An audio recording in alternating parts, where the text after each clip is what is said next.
Makam Sunan Gunung Jati terletak 7 km di utara kota Cirebon.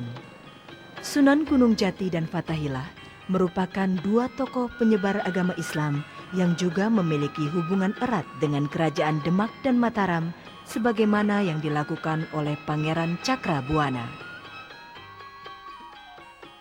Syarif Hidayatullah yang kemudian disebut Sunan Gunung Jati itu lahir di Mesir, lalu dibawa pulang oleh ibunya ke Cirebon. Beliau berhasil menyebarkan agama Islam ke barat sampai di Banten dan ke selatan memasuki wilayah kerajaan Pajajaran. Perjuangannya mendapat dukungan Sultan Demak, Raden Patah. Akan halnya Fathahillah sendiri wafat tahun 1570, setengah abad lebih setelah Syarif Hidayatullah. Itulah sebabnya beliau mendapat julukan sebagai Sunan Gunung Jati II yang makamnya di sebelah Sunan Gunung Jati I.